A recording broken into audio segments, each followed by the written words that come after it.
Тоороо. За та бүхэнд одоо хамгийн сонирхолтой хэсгийг үзүүлье.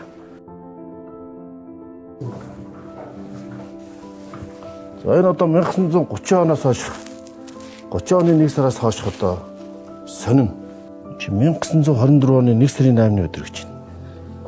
Түүхэж үлдэх юм шүү те.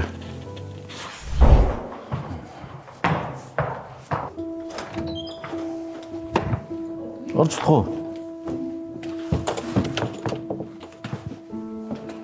Энэ манай парламентын ном байсан. Тэгээ нэг том биш ч гэсэн агуулгын үед бас том гэж хэлж болно. Орон зайн хувьд багч гэсэн агуулгын хувьд их том.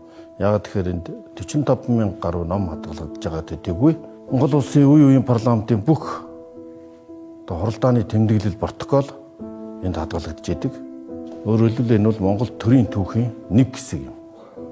Үе үеийн ерөнхийлөгч нарын ерөнхий сайд нарын хэлж ирсэн үгнээс ахуулаад парламентын чуулганаар хэлсэн хэлсэн гишүүн үг болгоны бүх протокол тэмдэглэлд байна. Сайн мэнэ шиндэг сурнгаа. Фондроо. Би орох. Тоороо. За та бүхэнд одоо хамгийн сонирхолтой хэсгийг үзүүлье.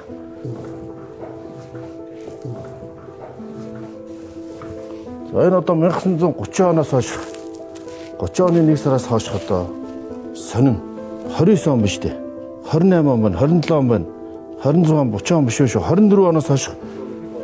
Тэгээ 24 оноос хойш сонины тэмдэглэлүүд дорн зүгийн дарлагдсан ардууд нэгдэн эрх чөлөөгөн тэмцэгдэн. Бас хатуу цаастай байсан шүү дээ. 1924 оны 1 сарын 8-ны өдөр гэж байна. За энэ ингээ бүх сонингууд өнөөдөр ингээ бүх сонингууд андраалаараа байна. Ингээд тийм байна. Гарын үсгтэй ном гэдэг чинь сүлдээ олдохоо байлдаг байхгүй. Улсын хурлын номын сан дурсах гэж 18 онд. Би нэг 17 оноос энэ ус байхгүй болчиход байгаа. Түүхэж үлдэх юм шүү те. Одоо би энэ бүх номыг чадвар бүгдээр нь гараа өсгөх болох гал. Таарлах дээр нь яг гол зуруулаад явдаг. Хинтэн гараа өсгөх болж байгаа. Тийм байна.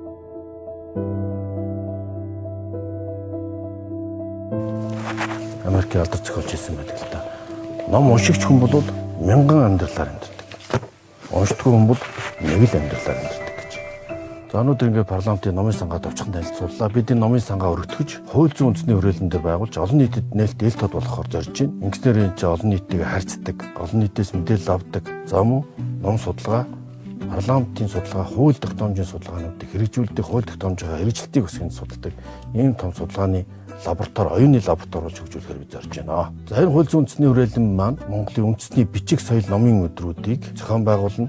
Энэ үеэр бас нээлттэйж номоо дэлгэн харуулж танилцуулах болно. Бямби Эренчингуан Унгар улсад доктрин зэрэг хамгаалж ирсэн диссертацийн оригинал их баримтчиг материалууд, за Унгарийн гадаад дотоодын олон зохиолчд ирж энэ ном сонин судалгааны ажлаа танилцуулна. Та бүхний өргөнөөр оролцохыг урьж байна.